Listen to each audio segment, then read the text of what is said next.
su máxima atención porque vamos a dar inicio a esta jornada de dos exposiciones muy interesantísimas que están concernientes al tema del juego ciencia, el ajedrez. Van a ver en la primera etapa la exposición de el tema innovación de estrategias de ajedrez con inteligencia artificial. Bueno, vamos a recibir en esta primera charla de exposición al ingeniero, al doctor Luis Arcos Salazar. Un fuerte aplauso para él. Él es ingeniero mecánico electricista, hizo su doctorado en Administración en la Universidad Nacional Federico Villarreal y ha dado clases en la Universidad Nacional del Altiplano Puno entre los años 2000 a 2005. En su afición por el ajedrez ha publicado 2 libros de ajedrez, Aprendiendo ajedrez en el Perú y 40 cuentos prácticos. Tiene artículos en internet sobre historia del ajedrez, crónicas de los campeonatos mundiales de ajedrez y economía, ajedrez y matemática. Es escritor y conferencista en cultura ajedrecística. También es promotor y organizador en la difusión del aprendizaje del ajedrez en las escuelas rurales y distritos en desarrollo. Vamos nuevamente a reiterarles nuestros aplausos, por favor, para poder inmediatamente iniciar. Buenos días, gracias por su presencia. Vamos a tratar de manejarlo esto dentro de 2 horas, pero antes de comenzar quisiera explicar la razón de por qué es que en realidad sobre los últimos 40 años el ajedrez está cambiando, es más, en los últimos 20 años diría yo, el ajedrez está cambiando y está cambiando de manera muy fuerte en el tema de la enseñanza del ajedrez. El ajedrez como ajedrez más o menos hace 400 años es donde se ha empezado a oficializar el ajedrez y a tener sus primeros representantes. Como su primer representante Morphy, después Steiner, después de Steiner vino Lasker, que duró 27 años como campeón mundial, después Capablanca. A Capablanca le ganó, Alekhine le ganó a Capablanca, y por ahí más o menos empieza la historia. Alekhine le ganó a Botvinnik. En el tema de Botvinnik es donde empieza a manejarse ya el ajedrez dentro de un punto de vista de computación, cuando entraron los rusos a manejar el tema del ajedrez. Más antes, cuando Steiner comenzó a enseñar el ajedrez, él empezó a enseñar el ajedrez de una manera más científica, como él lo llamaba. Entonces, empezaron a encontrar los pequeños cálculos, pequeñas debilidades en el ajedrez, empezaron a encontrar eso y con eso empezaron a armar un poco de teoría sobre el tema, pero era un tema de teoría nada más. Cuando ya entró Botvinnik a enseñar, entonces Botvinnik empezó a decir que Botvinnik, cuando comenzó sus primeras partidas, jugó 40 partidas y las 40 partidas las perdió. Se fue Zapatero Remendón a su casa, al año siguiente jugó y las ganó toditas y se hizo campeón incluso. ¿Cuál fue el truco? O sea, ¿qué es lo que él empezó a utilizar para poder mejorar el método de enseñanza y enseñar y llegar incluso a ser campeón del mundo? Se coleccionó todas las partidas de los jugadores que habían hecho, que habían jugado en ese campeonato, las revisó todas las partidas, buscó base de datos, y cuando buscó base de datos empezó a analizar jugador por jugador para empezar a encontrar la debilidad de cada uno de los jugadores. Terminando eso, a la siguiente conocía ya el tema de los puntos débiles de cada uno de los jugadores y empezó a ganarles de esa manera. O sea, ya manejaba un tema de base de datos de las aperturas de las demás personas a mayor detalle y a profundidad, y empezó a ver el tema de investigación de cómo es que juega la persona. Después de terminado Botvinnik perdió incluso sus campeonatos 2 o 3 veces. Jugó contra Tal, le ganó, al año siguiente le pidió la revancha, miró cómo jugaba y le volvió a ganar. Jugó contra Petrosian y cuando ella jugó contra Petrosian al año siguiente ya no le dejaron jugar, pero cuando jugó contra Smyslov sí le ganó un año y al año siguiente vio la revancha y de la misma forma le empezó a ganar. Terminando el tema de Petrosian, vino un jugador llamado Spassky y en ese momento todos los rusos tenían la hegemonía y el tema del avance en lo que es el ajedrez, pero todavía la computadora no existía. La computadora empezó a manejar su fuerza más o menos al año 1975, por eso cuando llegó a enfrentarse contra Bobby Fischer Spassky, todavía la computadora no había la computadora.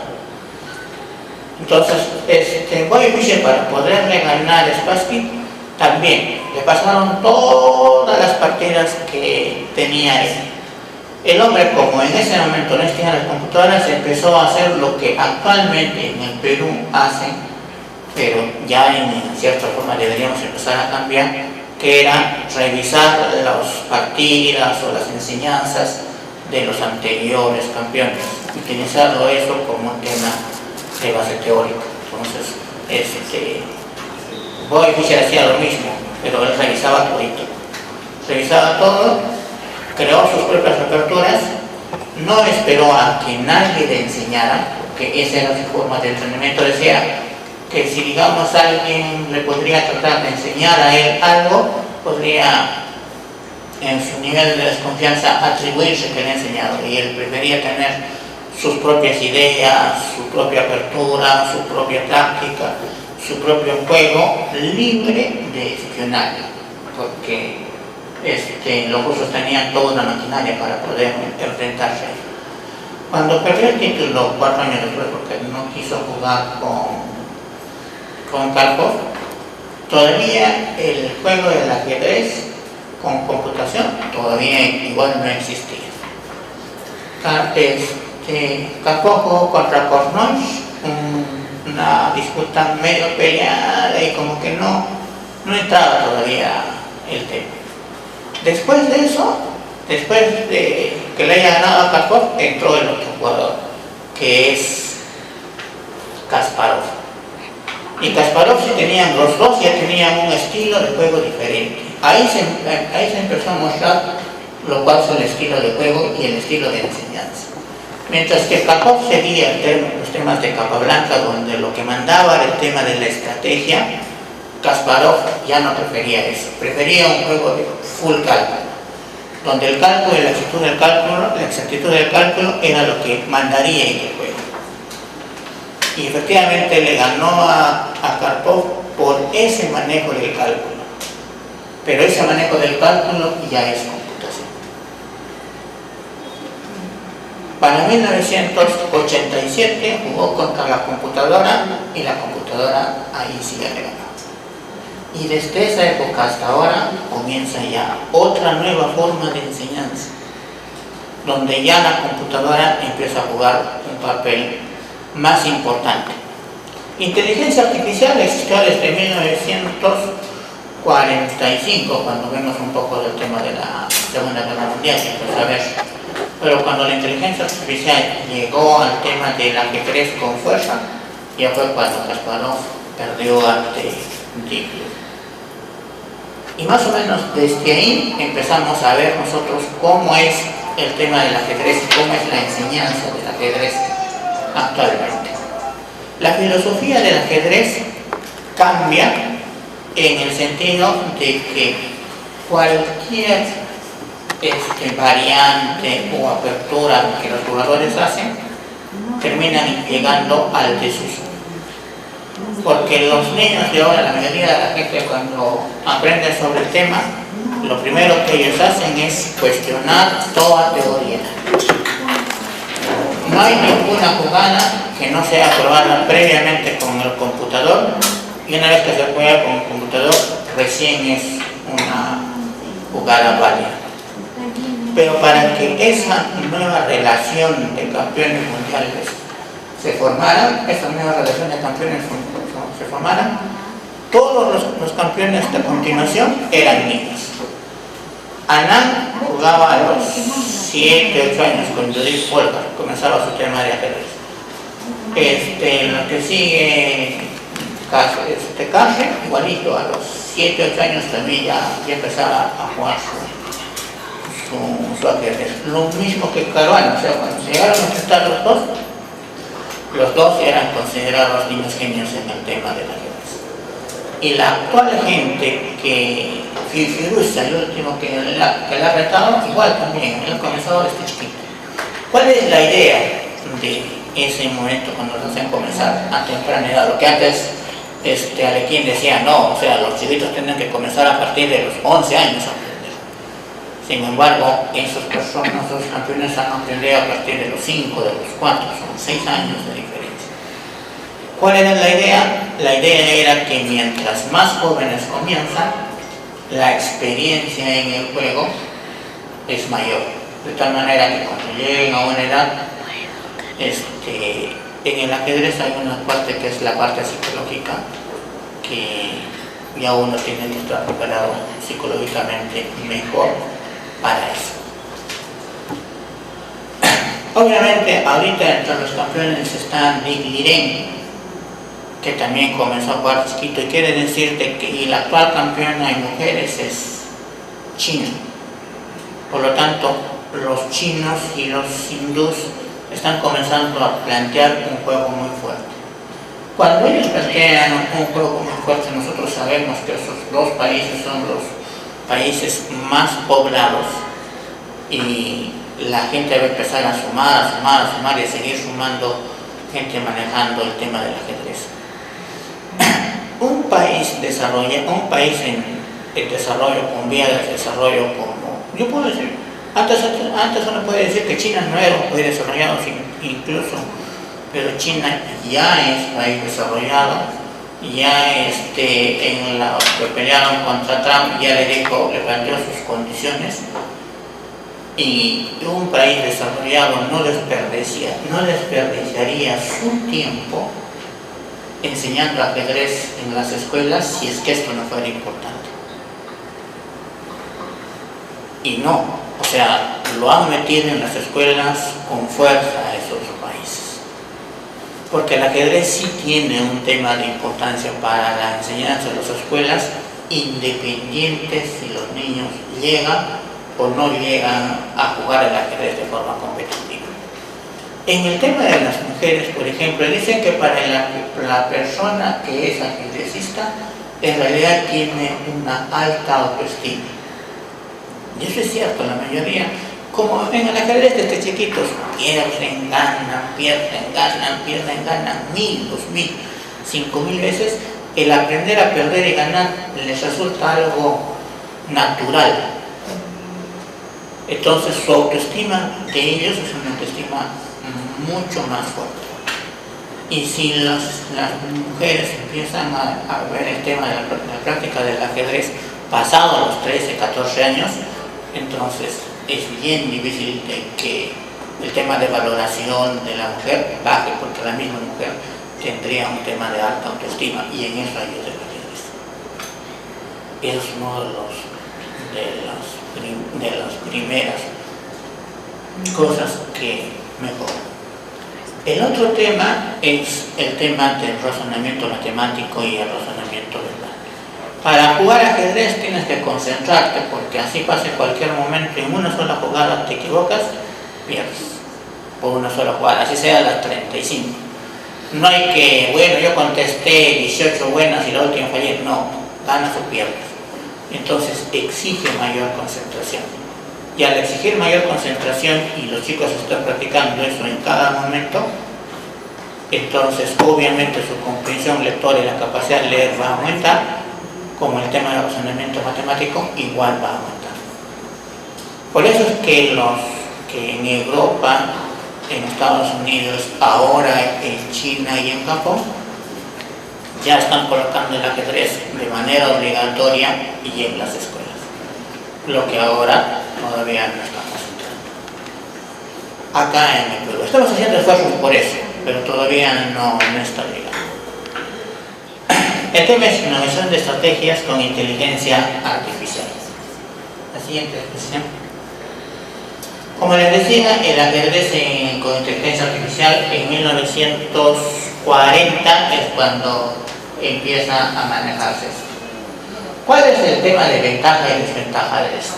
Cuando anteriormente Bobini y las demás personas, ellos empezaron a hacer el ejercicio de ajedrez, ellos amanecían noches y noches enteras tratando de encontrar un tema de una respuesta. Una mejor jugada, la mejor táctica, el mejor camino, y tenían obviamente que tener un gran grado para poder hacer eso.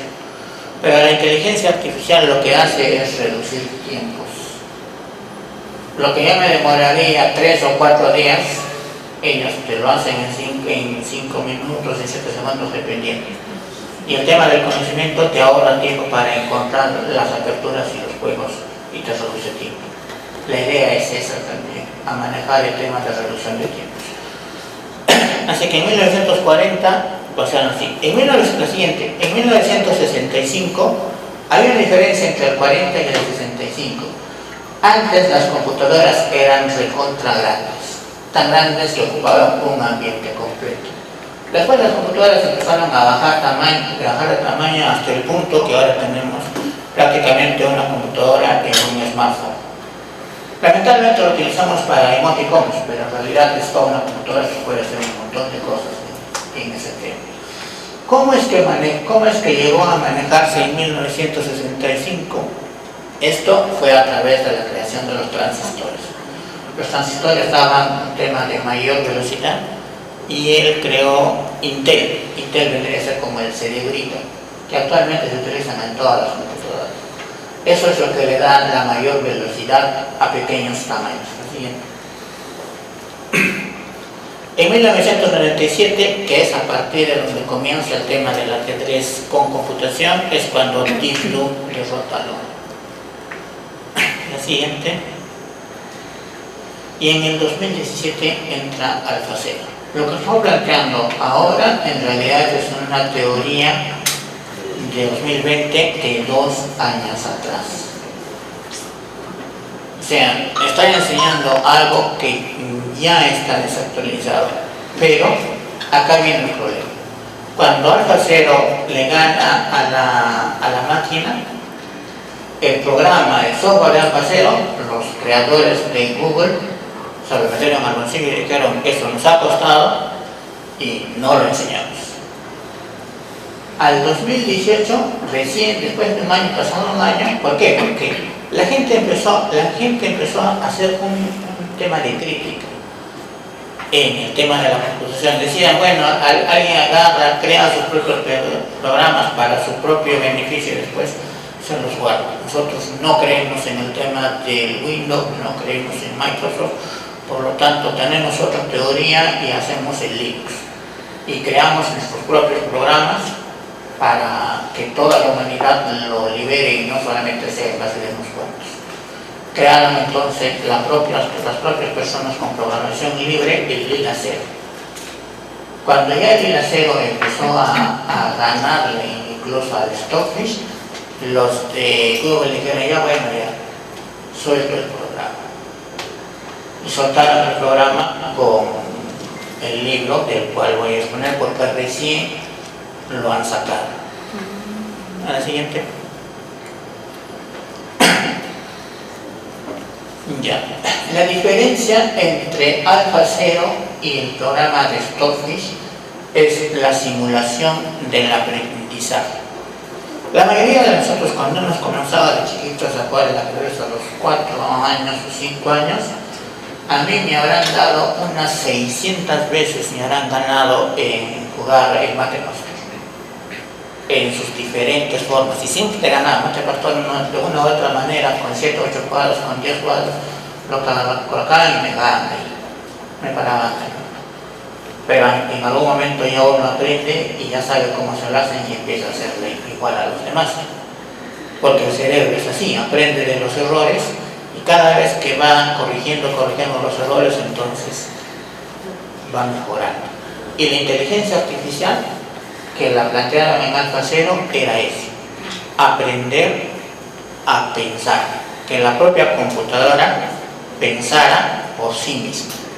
Mientras que los anteriores programas no, los anteriores programas que ya les decía que Kasparov manejaba el tema de la fuerza bruta, era encontrar la solución de cualquier manera.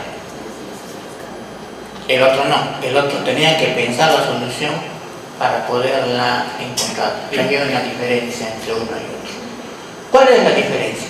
Mientras que para encontrar una solución, el AlphaZero se demoraba 200.000 jugadas, la Stockfish lo hacía con 40 millones de jugadas. Todo eso se encuentra rápido. Y sin embargo, con 200.000, AlphaZero le ganó. O sea, era el 1.4% de la capacidad del otro y le ganó.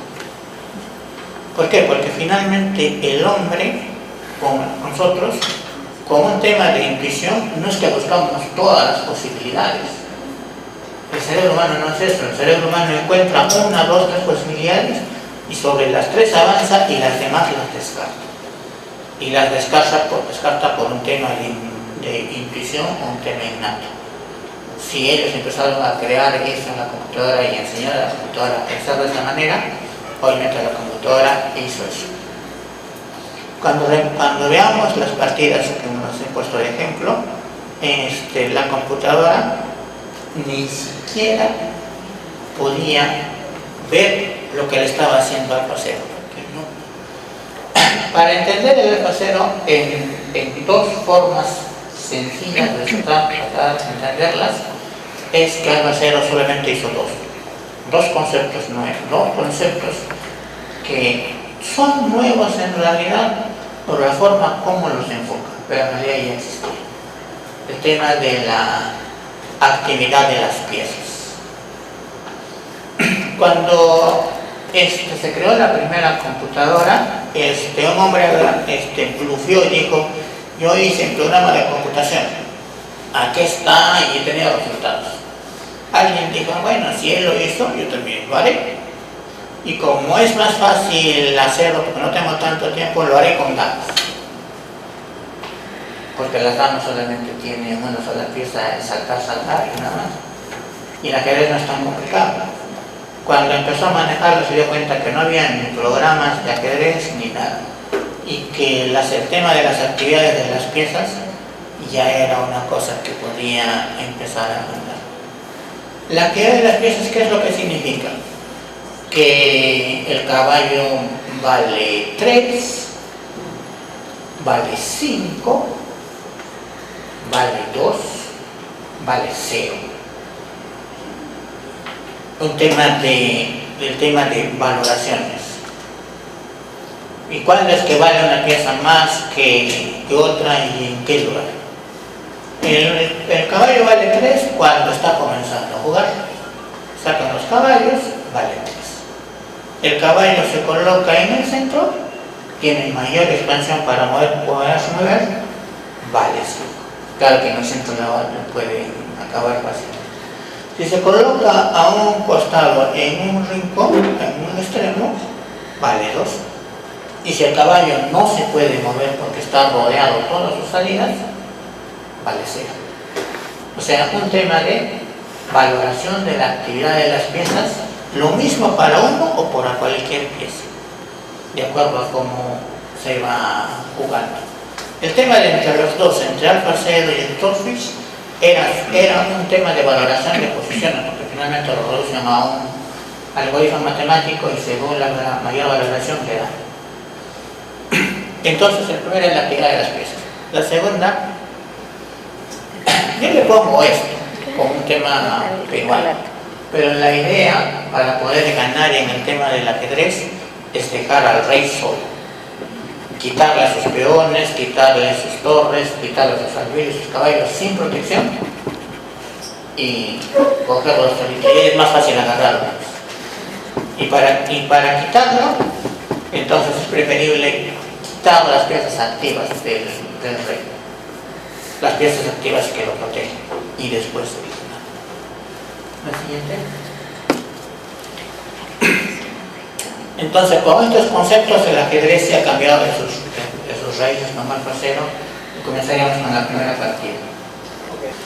En la enseñanza del alfacero hay 7. El alfacero, después de haber jugado, haber mostrado al año que mostraban las partidas, no saben que el alfacero podía hacer 7 cosas que antes no manejaban las personas como nueva enseñanza. Aquí hay que pensar en 2 cosas. Uno, la mayoría de los juegos de la computadora, cuando se hace un ajedrez que le llaman el ajedrez pragmático o el ajedrez práctico, donde se definen cada una de las jugadas y las mandas a la computadora jugada por jugada, ahí viene un problema. Que si las personas pusieran una sola jugada y la tendrían que memorizarían un montón de jugadas y no solamente es una, son 1000, 1500, no se puede. La idea de eso es agrupar esas jugadas en un tema de estrategia. Y Alfacero mostró 7 estrategias como para poder ganar. La primera que les decía, ahí está con el número 1, es el tema de la actividad de las piezas. El caballo de Alfacero.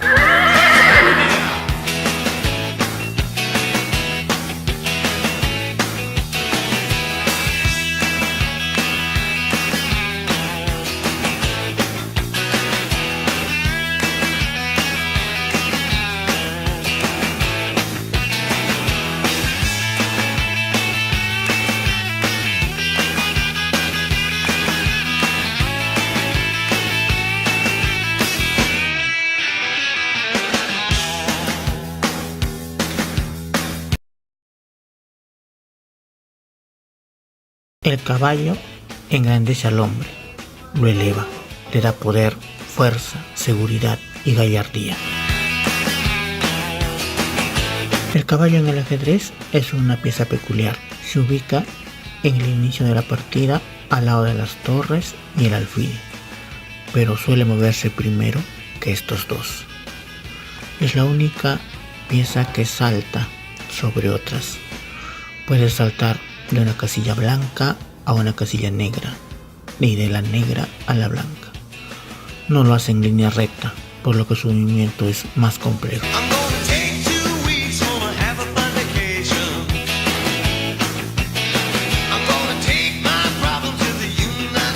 Se mueven 2 casillas verticales y luego una horizontal, pasando por una diagonal, como trazando la hipotenusa del triángulo recto. Parece la forma de una letra L. Es la única pieza que no necesita esperar que un peón avance para salir en la apertura. El caballo de ajedrez es una pieza de corto alcance, por lo que es más efectivo hacia el centro del tablero. Hasta ahí es manejado el conocimiento sobre el caballo, pero cuando llegó Alfacero y habló de las actividades de las piezas,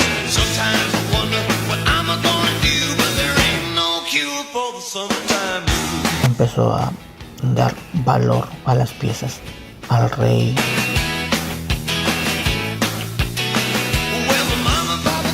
al alfil, al caballo, a la dama. Empezó a mirar lo que se llama el puesto de avanzada. El puesto de avanzada es un dominio de espacio más allá de la mitad del tablero. Para entender al caballo desde un punto de vista económico, imaginemos lo siguiente. Tengo un préstamo y tengo 2 formas de pagarlo, en el largo plazo o en el corto plazo. Pagar en el largo plazo podrían significar las piezas de alfil, dama, torre, que son de largo alcance.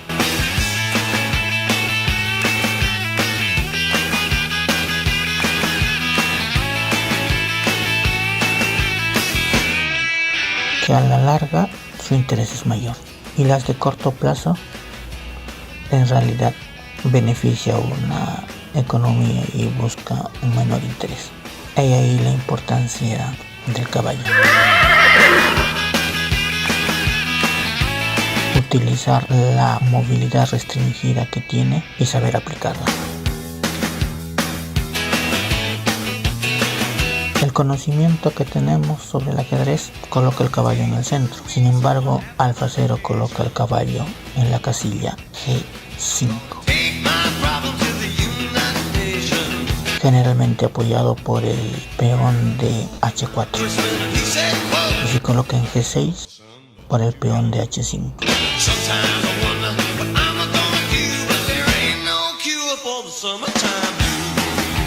La idea es restringir al rey en esas casillas.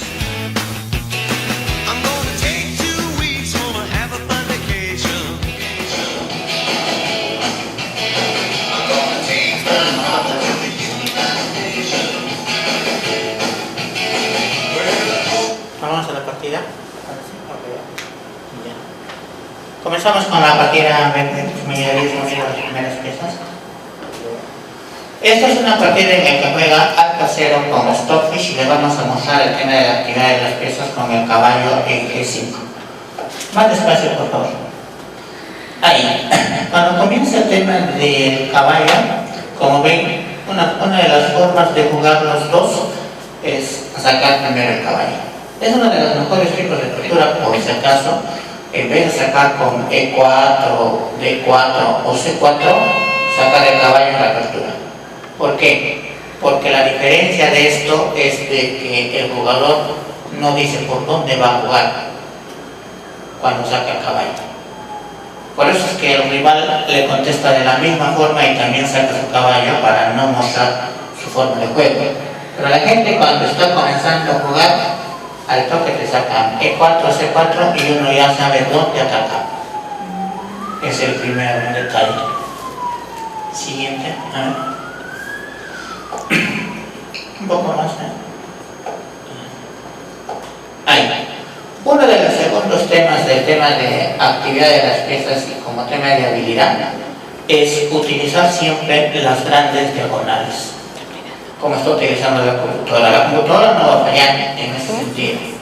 Y si busco un tema de actividad de las piezas, entonces la mayor actividad de las piezas del alfil está en la diagonal, en la gran diagonal. En este caso, los dos están peleándose por la gran diagonal. Uno sería desde H1 hasta A8 y los dos están peleándose por la diagonal del alfil. Uno en G2 y el otro en B7. La siguiente.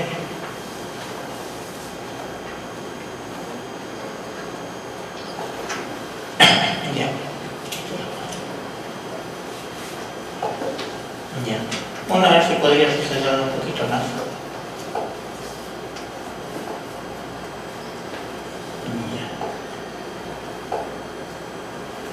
Sigue avanzando.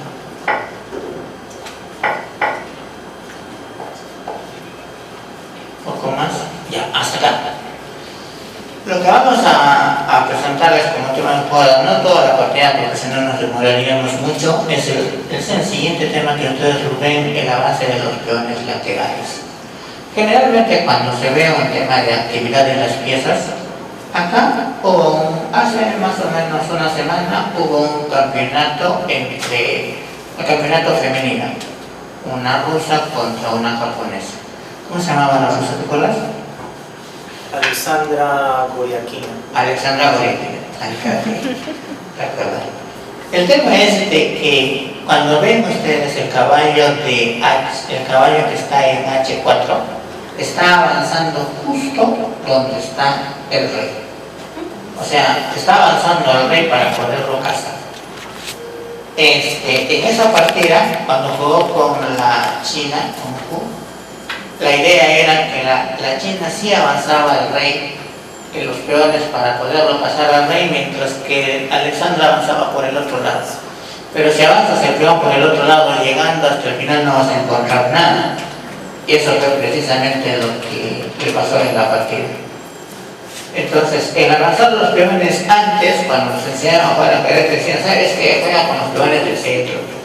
Los peones del costado no los vas a jugar porque vas a perder tiempo. Pero si hablamos de un tema de actividad de las piezas, ¿ya? Y el peón también es una pieza, entonces avanza el peón. Pero no avanzas el peón del otro lado, porque aunque llegues a la casilla H8 que te va a durar un montón, no vas a encontrarlo al rey. Así que es preferible avanzarlo por el lado donde sí lo vas a encontrar y lo vas a poder casar. Esa era la idea de jugar en H4. El siguiente. Solamente para aclarar, esta partida corresponde a un duelo que sostuvieron los programas Alpha 0 y Stockfish 8 en Londres, en la ciudad de Londres, en el año 2018. Fue un experimento conducido por algunos grandes maestros ingleses y esta es una de las partidas que se congeló. Siguiente. Un poquito más. Ya, ahí también lo tenemos en un segundo punto. Generalmente, otra de las cosas que nos dicen cuando se juega es no saques la dama porque la dama te la van a capturar, no saques así. Cuando la mayoría somos chiquitos, al cual 7, 8 años, lo primero que sacamos es la dama, en realidad la dama se lo come todo, a cualquier pieza, pero de todas maneras la llegan a capturar.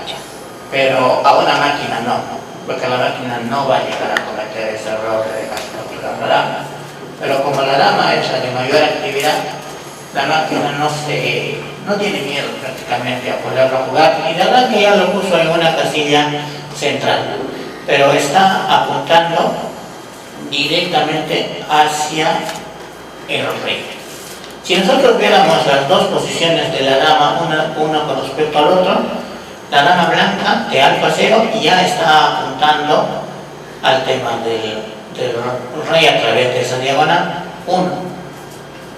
Y lo que va a querer es quitarle esa defensa. El mejor tipo de defensas, incluso planteada por Capablanca, era de que los peones se mantuvieran alineados. Porque al mantenerse alineados, uno puede defenderse por cualquiera de los lados. Pero si un peón llega a avanzar cualquier puntito, entonces por ahí lo vas a atacar. Y por eso era la idea, ya están amenazando un punto. Ojo, la mayoría dice, ¿y por qué entonces no coloco mi caballo en el centro? Porque ese caballo ya está como queriendo acercarse al centro, pero si ese caballo avanza al centro, se va a encontrar con el otro caballo que ya está en el centro y difícilmente va a poder conseguir algo. Por eso es que aunque el caballo valga, según el tiempo del juego, aunque el caballo valga 5 puntos en el centro, ahí no te va a valer de nada, lo van a capturar fácilmente. ¿Cuál es la idea de colocar ese caballo en G5? Uno, ya están, como se ve, están atacando directamente a ese peón. Y si no hace nada, ¿a quién va? Obviamente el jugador contrario se va a dar cuenta de que está por perder por ahí. Es en realidad el avance del caballo y la dama es recontra parecido al juego del mate pastor que antes se jugaba, solo que no es en el centro, sino que le estás cogiendo en un costado. Cuando se hace mate al pastor, haces un mate al pastor con el alfil, con el caballo y con la dama, con cualquiera de sus tres en diferentes valores. En este caso están jugándose prácticamente lo mismo, pero ya a un costado, con el caballo y con la dama. La siguiente jugada, ya está, rompió su debilidad. Eso es lo único que era lo que quería hacer. ¿Por qué? Porque al avanzar el peón deja dos debilidades. Deja dos debilidades en ¿qué casillas? En la casilla H6 y G6. En esas dos casillas ya se generó el tema de debilidad. Y si se genera esa debilidad, la idea es romperlo. ¿Y con qué se va a romper? Con ese peón precisamente que está en H4. Con ese peón es que se puede romper esa debilidad. La siguiente. Una vez que el caballo ya ha cumplido su cometido, ya no tiene ningún sentido que esté en un costado. Cuando se habla del tema de actividad de las piezas, y esto también para los que jugamos ajedrez es más difícil de entender, es que cuando jugamos ajedrez siempre queremos avanzar, todo el tiempo. O sea, no imaginamos respuestas que sean que las piezas retrocedan. Pero si una pieza puede encontrar su mejor ubicación retrocediendo, es ideal hacerlo. Por eso es que el caballo ya retrocede, no tiene nada que hacer ahí, ya consiguió el objetivo de quitar la estructura al rey y por eso es que retrocede. A F3. Lo siguiente. Como le decía, ya se tiene el punto H5 para poder destruir la posición. Pero uno diría, está avanzando ese peón y ese peón está solo, ese peón no tiene ninguna protección, no hay quien. La dama está lejos, el alfil está lejos, el caballo está lejos, la torre de abajo está lejos e incluso le está sacrificando. Otra cosa que nosotros hacemos es no regalar piezas. Pero las piezas en realidad, desde que empezó a jugar Kasparov como el juego activo y Alekhine como el juego activo, sí se puede regalar piezas por tiempo. ¿Cuál es la idea del tiempo? Quitarle un tiempo y poderle atacar precisamente por ese tiempo que pierde en capturar la pieza. La siguiente, una más. Ya está. Teóricamente es la jugada 17. Y para un gran maestro, el rival Stockfish ya perdió. Solamente para hacer eso.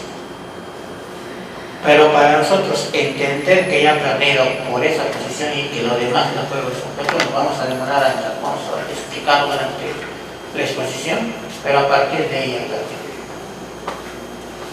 ¿Por qué es que se ha perdido? La mayoría de la gente, cuando vemos el tema del peón, y antes decían, el peón es el alma del ajedrez, el peón es el alma del ajedrez siempre y cuando cada peón esté en una columna. De esa manera tiene su mayor posibilidad, pero cuando un peón se coloca en la columna del otro, pues tiene prácticamente un peón menos y ya perdió su habilidad. Y lo que va a hacer el paseo es llevarlo hasta el final con ese peón que está perdido por haberse logrado, por haberle regalado, y de esa manera es que le va a poder ganar. ¿Seguimos avanzando? Ahí, exacto. Esa también es una de las nuevas movidas de Alfa Cero que en realidad sorprende. El rey se ha demorado un tiempo, 2 en mover la torre y un tiempo en regresar y activar la torre para poder atacar precisamente sobre ese punto de ese peón que lo quiere capturar. Obviamente no lo va a capturar al comienzo. ¿Por qué? Porque si ya el peón lo regaló por un tiempo, si es que lo captura, recuperaría su tiempo y la partida se queda igual. Pero ya está amenazando al rey para poder atacar. La siguiente. Una más. Ahí. Una de las formas de jugar el tema del ajedrez es adueñarse del centro. Pero este centro, cuando se ha comenzado, era un centro cerrado. Lo ideal para jugar el juego activo de las piezas es que el centro esté totalmente despejado, para que las piezas tengan mayor actividad. Por lo tanto, al jugar Stockfish y avanzar el peón, al paseo lo que le va a convenir es despejar el centro lo más rápidamente posible. De esa manera su alfil y su caballo que están atrás, los dos alfiles y el caballo tengan mayor actividad. Y eso también es una forma del tema de aprendizaje. Matar los peones del centro para que las piezas tengan mayor actividad. La siguiente. Una, ya se activó. 2, como ven el cambio. Ya está. Una más. Ahí está. Bien. Ahí. Como ven, el juego ya se ha activado, pero en 5 o 6 jugadas. Súper rápido. ¿Qué muestra esta actividad de las piezas cuando la analizamos en el detalle? 1, El blanco tiene dos columnas, la columna de la dama, la columna de la torre a favor, y justo en la columna de la torre donde lo va a coger al rey sol. Otro tiene ese caballo que vendrían a ser dos, cuando el caballo se mueva a esa casilla que vendría a ser F4, ese peón puede ser capturado fácilmente. ¿Por qué? Porque estaría atacando con dos piezas, el blanco ya no tiene el alfil blanco para poder defender el peón y ese peón se va a poder capturar de esa manera. Tiene otra y tiene la posibilidad de doblar las torres. O sea, lo que les decía, se despeja el centro y se puede ubicar de mejor manera y mucho más rápido. A ver, la siguiente. Ahí. Si uno vuelve a ver la misma posición que les dije, el juego ya ganó. ¿Hasta acá eran los análisis, Robert? No, ¿Cómo más? A ver, muévelo hasta.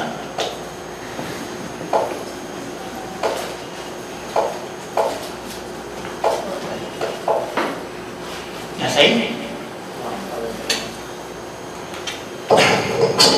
A ver, lo que sucede aquí es que una vez que se han cambiado las damas, el blanco comienza a presionar a los peones débiles que están en el flanco del rey. Ambos jugadores comienzan a maniobrar con el rey. El rey blanco se activa, se produce el cambio de las torres. Aquí el blanco amenaza en la columna C y cuando el rey está centralizado, las blancas mueven la torre H1 atacando a los peones débiles del flanco del rey. Y es aquí donde el autor del libro Game Changer, de donde se ha obtenido este juego, sentencia que en la jugada 105 las blancas triunfaron, utilizando o haciendo o aprovechando la debilidad de los peones en el flanco del rey. Ahora, la continuación de la partida figura en el libro, pero es interesante mencionar que yo realicé un experimento a partir de esta posición, haciendo jugar a los programas Stockfish 11, sí, que es la última versión que salió hace 3 días, contra el programa Komodo 10 a partir de esta posición, para demostrar cómo es que se gana este final. Cargué esta posición en una plataforma de juego llamada Arena, ¿de acuerdo? La plataforma Arena tiene la capacidad de que uno puede programar duelos entre programas de computadora a partir de una cierta posición. Entonces lo que yo hice fue, cargué esta posición poniendo a las blancas o poniendo al programa Stockfish 11 como piezas blancas y al programa Komodo 10 con las piezas negras. Y voy a ir a esa partida ahora. Entonces lo que yo hice fue, bueno, dejé que los programas jueguen mientras yo me fui a dormir, porque la verdad que cuando la computadora está prendida y los programas están jugando, uno puede hacer lo que quiera, ¿no? Yo lo programé como a la 1 de la mañana, creo, y a las 5 que me levanté vi el resultado, ¿ya? Así que voy a ir a la movida 41, justo aquí. Bien, esta es la posición que nosotros cargamos, que era la posición que habíamos dejado hace un rato. Ahora, ¿cómo es que Stockfish 11 ganó este final? Lo voy a explicar del modo más sencillo posible. Komodo comenzó jugando rey E6, protegiendo las casillas D5 y F5 para que la torre negra pudiese permanecer en la quinta fila. ¿Y por qué era importante que la torre permaneciese allí? Para proteger al peón de H5. Así que el blanco, bueno, se produjo un cambio de peones en el flanco de dama y ahora las negras realizaron un movimiento que en principio para mí resultó un poco ilógico, que fue F5. ¿Y por qué digo que fue un poco ilógico? Porque ahora la movilidad de la torre negra se ha visto sensiblemente disminuida. Ahora la torre ya no puede moverse con libertad por toda la quinta horizontal protegiendo al peón de H5, solo tiene la casilla G5. Así que intenté encontrar una explicación de por qué las negras hicieron eso. Por ejemplo, si las negras hacían un movimiento como H6, entonces las blancas podían jugar F4, invitando a las negras a tomar al peón en G3. Si las negras hacían eso, caía el peón de H5 y vemos que aquí la Stockfish 11 presionaría los peones débiles en el flanco del rey y además tendrían dos peones pasados contra uno en el centro. El plan para la victoria es más o menos sencillo: crearía un peón pasado en el centro para distraer al rey y luego irían tras los peones del flanco de dama. Así que Komodo 10 no hizo eso, no tomó, no tomaría el peón de G3, y en el caso de que aquí, jueguen torre F5, entonces las blancas jugarían torre F1. Y aquí las negras están casi en una situación en la que no tienen jugadas útiles, lo que en ajedrez se denomina Sutzmann. Por ejemplo, si las negras avanzan el peón a H4, entonces las blancas juegan G4 y después de torre D5 vendría F5, dando jaque al rey, que es el defensor de la torre de D5, y cuando el rey se retire, pues el blanco tomaría a la torre negra. Así que el avance del peón H4 no es conveniente. Si las negras mueven al alfil, entonces las blancas maniobrarían para dar un jaque en la sexta horizontal, y ahora vendría un jaque del caballo desde la casilla C5. El alfil no puede tomar al caballo porque está clavado por la torre, y si el rey se aparta, caería la torre negra. Y si las negras mueven la torre de D5, pues de inmediato las blancas ganan con F5 jaque. El rey negro, si se aparta, caería la torre, y si la torre toma en F5, las blancas tomarían a la torre con su torre también. Así que en realidad lo que las negras querían evitar cuando jugaron F5 era precisamente la amenaza de las blancas de jugar F4, F5. El final siguió con algunas maniobras de los dos jugadores, tratando de ubicar lo mejor posible a los reyes, y aquí viene un momento interesante. Las negras atacan al peón de B4 con el rey y con el alfil, dos atacantes y un solo defensor. Muy bien, el blanco se lo toma con calma, Stockfish 11, y aquí por supuesto no convendría que las negras tomen al peón por el jaque desde H4, atacando por rayos X al alfil, y cuando las negras bloqueen el ataque vendría este ataque doble en la casilla E5.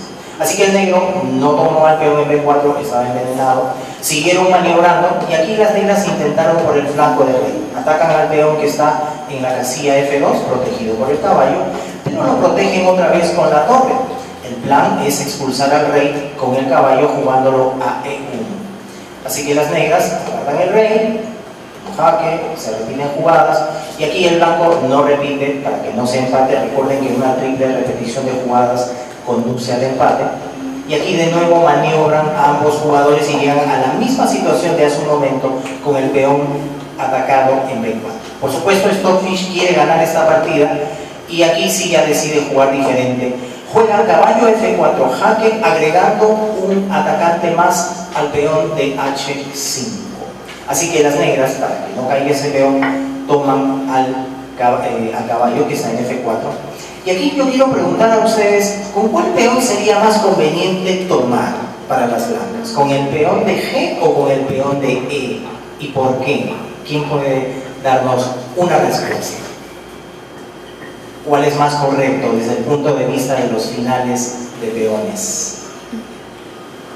¿Cuál es más favorable? ¿Cuál le da más ventaja? ¿Cuál dirían ustedes? ¿Alguna respuesta? ¿El de G, el de E, para competir en este final? Nuestro moderador Mario Malpica, que es un experto en finales de peones. El de G, ok.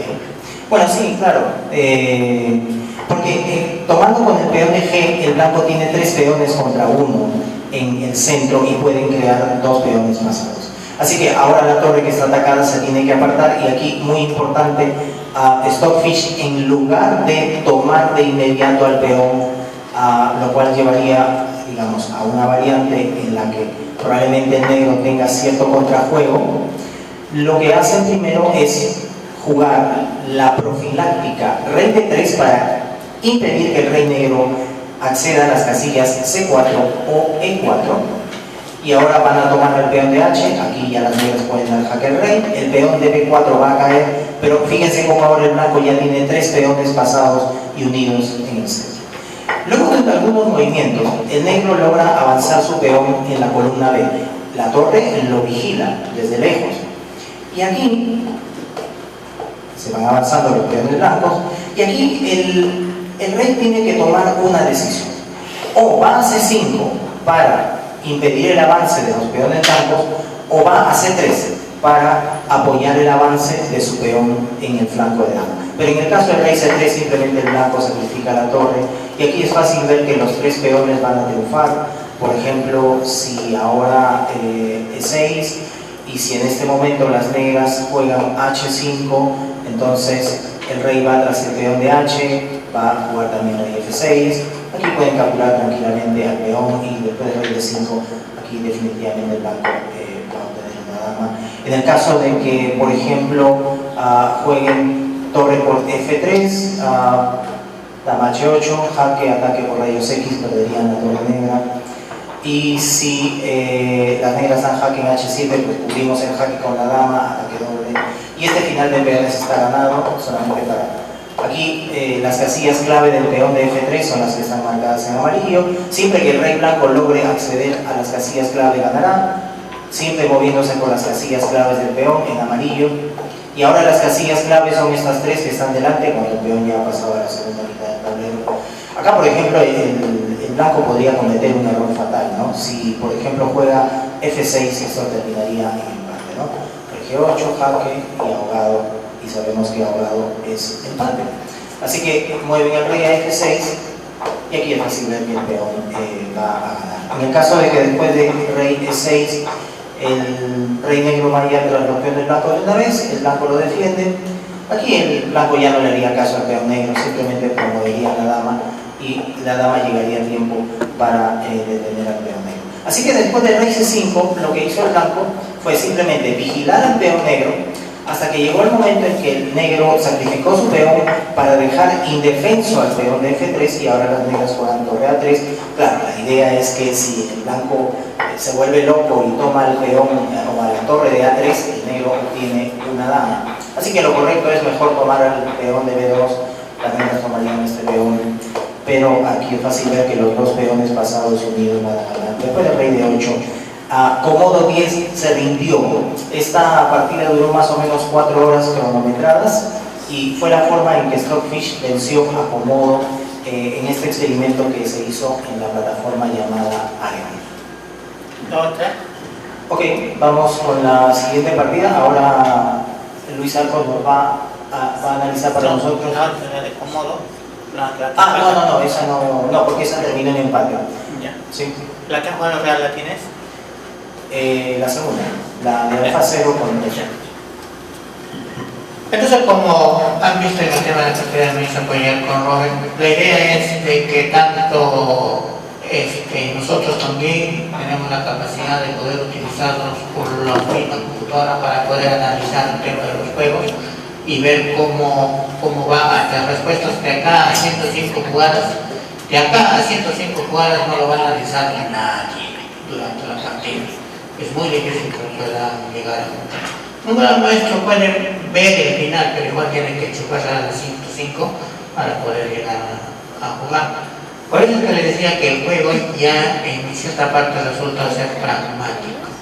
Quiere decirme que se sigue la secuencia de la computadora y se ve dónde está más o menos la falla.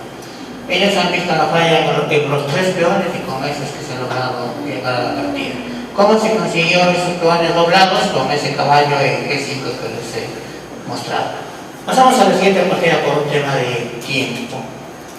A ver, comenzamos. Ahí. Y el jugador negro perdió. 2 jugadas y está perdido. Para nosotros también va a ser bien difícil de verlo, pero como ya hemos visto en el juego anterior, cuando le puso el caballo en G5 y ayudó a que el peón avanzara, antes de avanzar al peón del centro, y como eso le decía que ya estaba perdido con el tema del caballo, acá se entregó solo. El negro se entregó solo. Para los rusos, este tipo de defensas es un tipo de defensa bien duro para poderlo atacando. Pero eso es cuando no estaban con la computadora. La computadora sí encuentra fallas en esas jugadas. ¿Por qué? Porque el rey va a estar débil cuando se coloque en esas casillas. Entonces, que el rey llegara a colocarse al otro lado del tablero, podría tener un tema de más opción, pero si el rey va a hacerse el roque corto, a lo que nos han enseñado y a lo que estamos acostumbrados a jugar, entonces el rey solito va a encontrarse en esas dos casillas donde le van a poder ganar. Esa es la otra nueva enseñanza de José. ¿Cuáles son las casillas débiles? Las que están apuntadas con el color anaranjado, que vendrían a ser la casilla H6 y G6. F6 y H6. Una de las cosas que nos enseñan cuando jugamos ajedrez es que enrócate lo más rápidamente posible, porque no tengas que te enroques y ya no te van a poder coger en el centro. Pero en este caso, Alfa Cero no se ha enrocado, ni el otro jugador tampoco se ha enrocado. Alfa Cero no va a poder hacerse un enroque en el lado del rey, en el lado de la dama, no lo va a poder hacer un enroque largo porque prácticamente tiene la columna abierta. Por eso se está demorándose en el tema del enrocar. Además, hemos dicho que se tienen las dos casillas, F6 y G6, para ponerla F6 y H6, casillas donde puede empezar a tomar un tema de captura. Otra de las cosas es que si Alfa Cero ha visto que la muerte entre el rey contrario va a ser en ese lado, entonces ¿qué hace la dama de Stockfish de vacaciones en el otro lado? Hasta el momento en el que la otra dama llegue y le van a ganar la partida. A ver, avanzamos un poco más. Ya. Ojo, acá también viene otra de las formas de jugar. Cuando nosotros, la mayoría de la gente, ahora se estima lo que se llama el juego blitz. Ya no es como antes, que antes se jugaba 2 días, después se bajó un día, ahora bajó a 30 minutos, ahora 10 y finalmente 5 minutos por partida. Cuando se juega el tema del juego blitz, lo ideal en el juego blitz, si uno tiene ventaja, es comerse la dama, capturar la dama, porque de esa manera el juego se va a ir hasta el final. Y si uno lleva un tema de tiempo de ventaja, 1 minuto contra 3, preferible capturar la dama y gánale a la otra persona por tiempo, porque el tiempo también es, fuera del movimiento de las piezas, una forma también de poder ganar. ¿Qué es lo que pasa cuando hay el tema de captura de la dama? ¿Por qué el blanco es que captura la dama? ¿Por qué? Porque le conviene llegar a un tema de finales, debido a que la estructura está más defendida que el tema de Stockfish. A ver un poco más. Ya, acá viene un siguiente punto. La fuerza de esa jugada, como la planteaban los rusos, estaba en ese dominio de la gran diagonal, lo que les decían la actividad de las piezas del alfil. Pero ese alfil ahora ya no tiene la gran diagonal porque le han metido una cuña, un talón. Los zapateros decían eso, o sea, le metes una piedra en el zapato y no va a poderse mover el alfil. Y efectivamente ese alfil de ahí ya no tiene la gran diagonal y ya la perdió con esa posición de los dos peones. Entonces lo primero es le quita la diagonal y vamos a ver ahí, una vez que le ha quitado el tema de la diagonal y ya no existe la dama, entonces cuando ya no existe la dama no es necesario que el rey se enroque. Por eso es que el blanco está feliz ahí en el centro, no pasa nada, porque ya no existe la dama que lo pueda llegar a atacar. Y como no existe la dama, entonces los peones que están en la columna F, G y H pueden avanzar libremente para poder quitar el tema de las piezas. A ver. Ahí nos detenemos un ratito y les vuelvo a decir lo mismo que hemos visto como la jugada todos del paseo. El tema de los peones en H4 o el tema de un costado. se pueden avanzar los peones al costado, que es la misma enseñanza que les dije en la anterior. Avanzan en el costado cuando el rey lo van a encontrar en su avance. Porque si avanzara en el otro punto no tiene ningún sentido, porque aunque llegue a la última casilla no lo va a encontrar, pero en este caso sí lo puede encontrar al rey ahí. Por eso es que avanza H4. Una más, H5. Como en el anterior juego ya se vio de que si comía el peón y le decía la partida ya está terminada, entonces obviamente Alfacero lo piensa, si es que lo van a comer o no, porque si no termina la partida terminaría igual. Y en este caso, incluso si es que lo llegara a capturar el peón, podría entrar ese alfil con el mismo caballo en G5 a hacer estragos en la posición. Por lo tanto, lo piensa un poco antes de capturarlo. Creo que tenemos la versión de eso. Es que captura el peón. Ok, sí. A ver, explícalo. Sí. En este caso, si las negras tomaran al peón en H5, las blancas lo tomarían de inmediato y habría una amenaza directa sobre el peón de H7. En el caso de que el negro quiera bloquear el ataque, el blanco capturaría al paso, la captura al paso en F6 y seguiría atacando o seguiría estando atacado el punto H7. Así que en realidad tomar al peón en H5 sería completamente desfavorable para las negras. Viendo que ese peón ya no se puede capturar como en la otra, el negro no hace esa jugada de ver el tema de la captura. A ver si la siguiente jugada. Ahí lo que tenemos otro aumento. Esta también es otra de las nuevas enseñanzas de Alfacero, el peón en H6. ¿Qué significa el peón en H6? Si hablamos de un tema de actividad de las piezas. La actividad de las piezas es, ya les decía que un caballo puede valer, varios caballos, 5, 3, 2 y 0. Y el peón va a valer 1. Pero si el peón no puede moverse, va a valer 0. Porque la actividad de la pieza, porque el peón también finalmente terminaría siendo una pieza. Entonces, al poner el peón Alfacero en H6, ese peón pierde total actividad y es como si jugara con un peón menos la partida. O sea, ya le está ganando por el sentido. El otro es el alfil. El alfil ya se ha colocado en la última casilla donde puede colocarse H8. Pero puede llegar a la casilla G7, no, porque se lo comería el peón que ya ha avanzado. Puede llegar a la otra casilla F6, tampoco, porque el otro peón con el que le han detenido y ya también perdió su movilidad. Por lo tanto, ese alfil vale 0. Perdió su movilidad, su valoración de las piezas. Les decía al comienzo del juego, hay un momentito, que es que en esa posición puede ganar al pasar lo que ya lo había visto, pero ¿en qué forma gana? Gana cuando detiene al alfil y le quita toda movilidad al mismo alfil que antes. Según lo que nosotros conocíamos, que el alfil era el más poderoso en ese tipo de defensa formación india, si ese alfil no se puede mover, entonces pierde su actividad y por lo tanto también puede perder el tema. A ver, seguimos un poco más.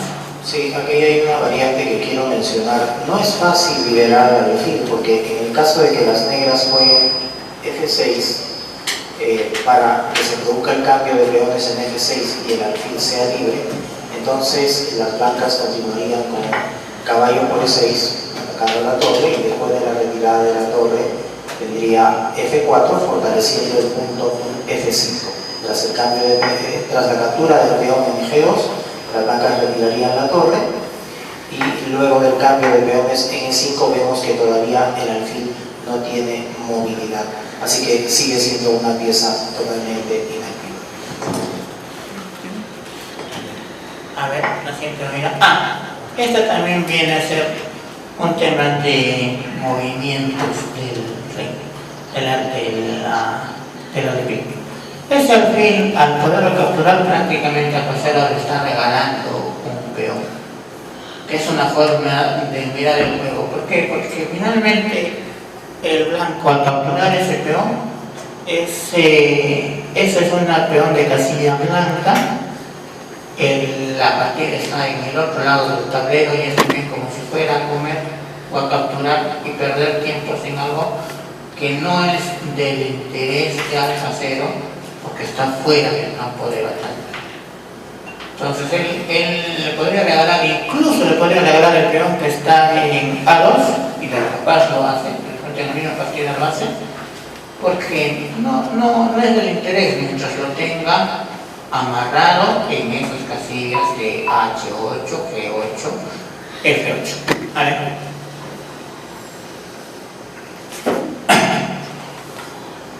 Sí, aquí quiero mencionar que las flechas indican que si por ejemplo las negras hicieran una jugada natural como por ejemplo torre C8, entonces las blancas jugarían F3 y vemos que el alfil quedaría completamente encerrado y lo que seguiría sería torre G1 y las negras perderían a ese alfil.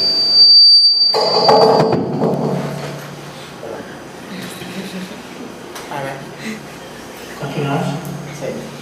Así que Ya. Entonces, como le decía, el alfil, al ver que no podía, que se quedaba en ese sitio, ha capturado el peón, ha perdido el tiempo, ha vuelto al mismo lugar para poder tener actividad, y ya son dos tiempos, mientras que el blanco está cogiendo las columnas principales para poder atacar por ese lado, ¿no? A ver. Ahí está, como decía, y ha tomado la columna, el control de la columna, y se ha ido ya a la fila 7. Entonces puede ser un tema de mayor daño.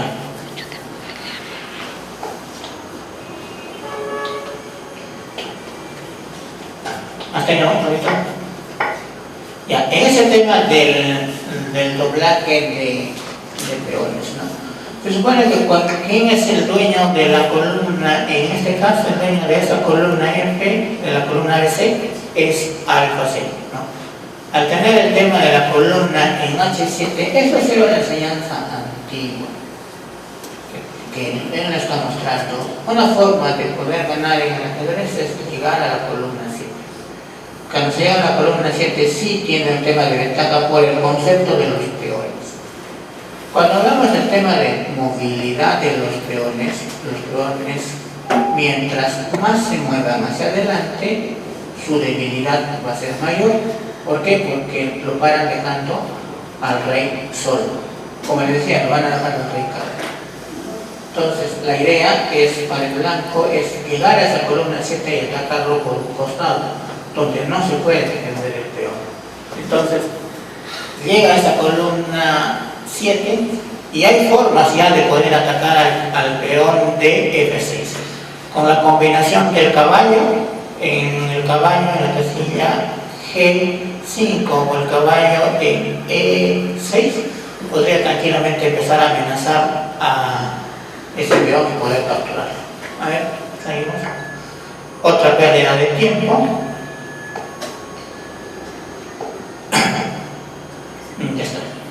Lo que está haciendo es un tema de mejor ubicación del caballo para poderlo atacar. Acá hay una variación, creo, ¿no? Sí, el comentario es que, como vemos, el caballo domina la casilla F6 y está impidiendo que las negras puedan jugar F6 para que su alfil se libere, así que el alfil que está en la casilla H8 sigue siendo inactivo. Ya. A ver, un poco más.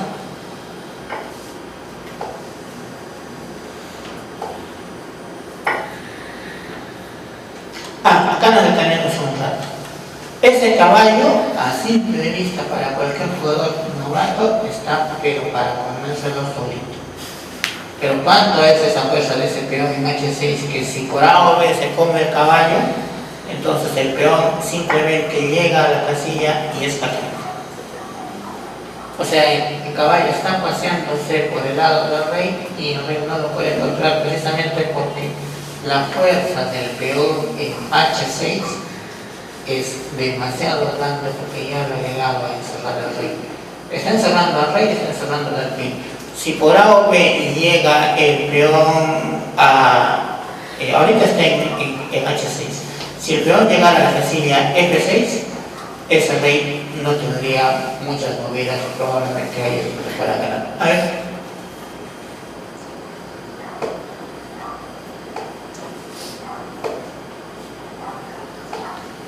A ver, un momento. Acá también nos tenemos un plato.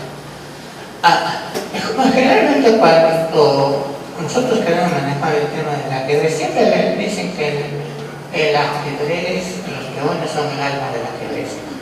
Pero estos peones son el alma del ajedrez cuando los peones pueden avanzar juntos. La mejor forma de detener a los peones que avanzan juntos es precisamente colocando la torre detrás de los peones.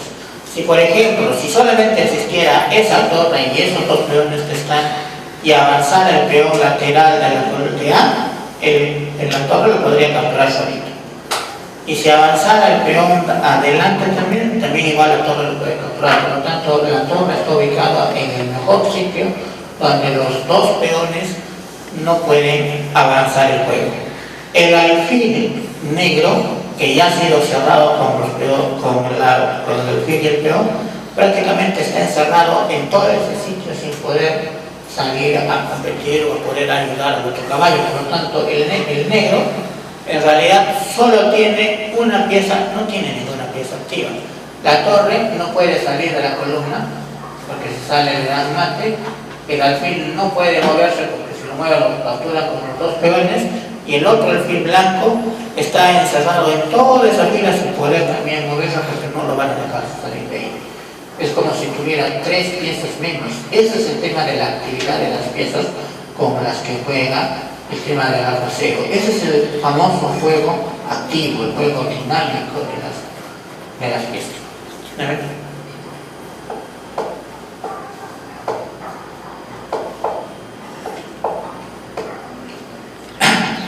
Acá también nos detenemos un rato porque la idea de repente del negro es ya poder encontrar un camino de liberación del alfil y poder atacar, pero tener los 3 peones en el centro ya constituye una debilidad para el negro. ¿Quién dice que lo pueden capturar? Vamos a hacer.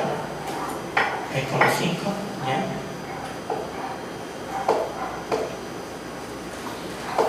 Esta es la posición a la que a mí más me gusta.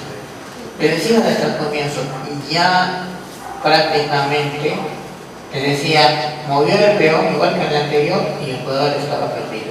Ahora, prácticamente existe un doble. ¿Cuál es el doble? El caballo está amenazando al rey y a la torre. El doble.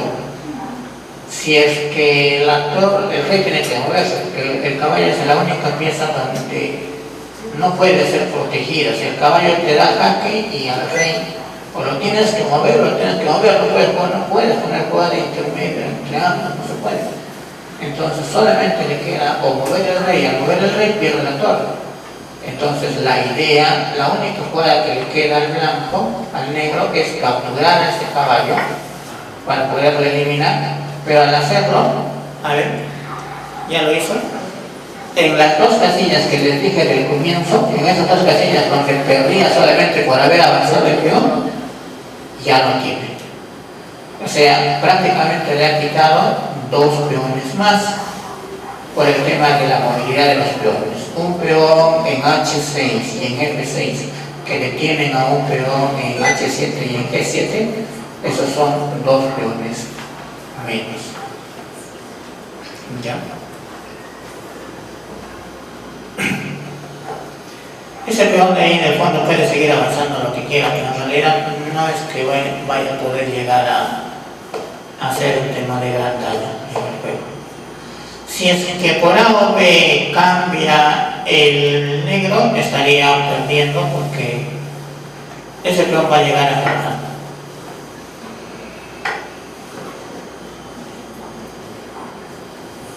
A ver. Y prácticamente de esa manera, con el otro alfil blanco, los alfiles del mismo color, va en realidad a perder la columna y con eso el rey color. y corona y encima le da mate.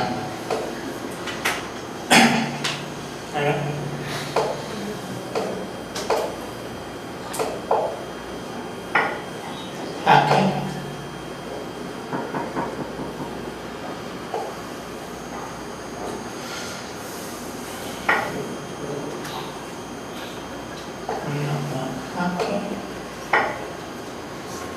Y prácticamente es jaque. Como les decía, así pudiera avanzar o no, habría sido capturado. Y miren los dos peones, donde decía del comienzo, esos dos peones han llegado a esa casilla y de esa manera es la forma como la máquina ahora hace el tema de la forma en la cual la ajedrez. Quien desea hacer una pregunta, por favor, sobre el tema referido. ¿Alguno de ustedes de repente alguna duda que haya tenido al respecto, alguna curiosidad, alguna posibilidad de que inmediatamente podamos aprovechar acá la ponencia del doctor Luis Arcos para resolver algunas dudas que tengan pendiente? ¿Alguno de ustedes? ¿Por acá alguna duda? Entonces, ¿sí? Mi pregunta, bueno, va de manera general, la siguiente. ¿Cómo se programa la fuerza de un motor o de estos programas como Komodo o Stockfish, los diversos que hay?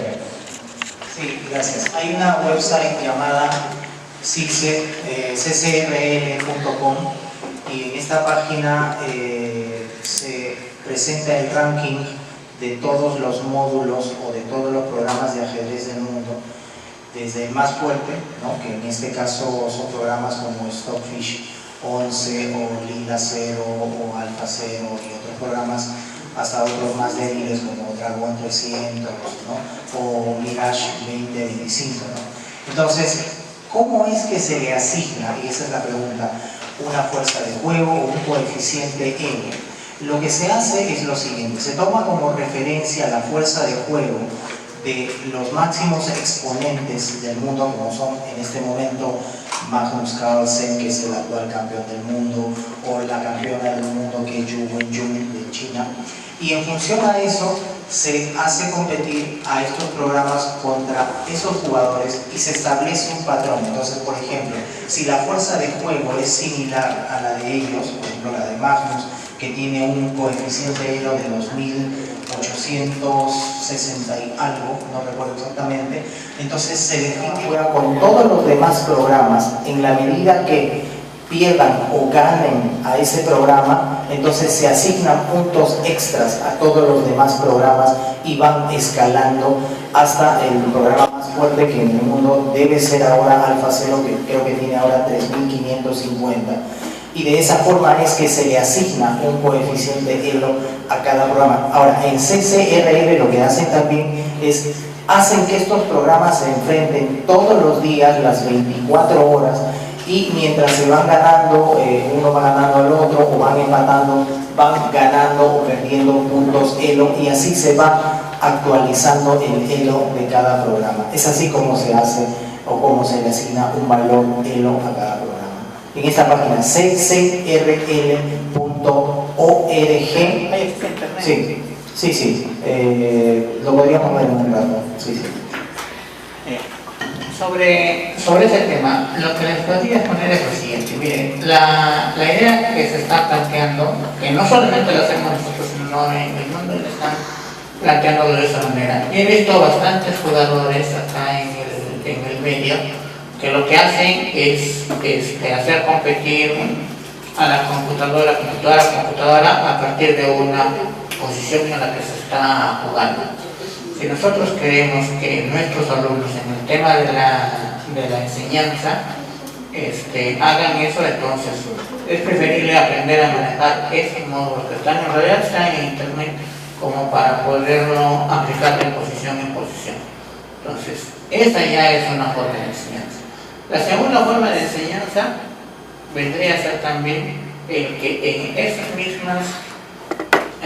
los mismos alumnos manejen ya el tema de estos motores de ajedrez.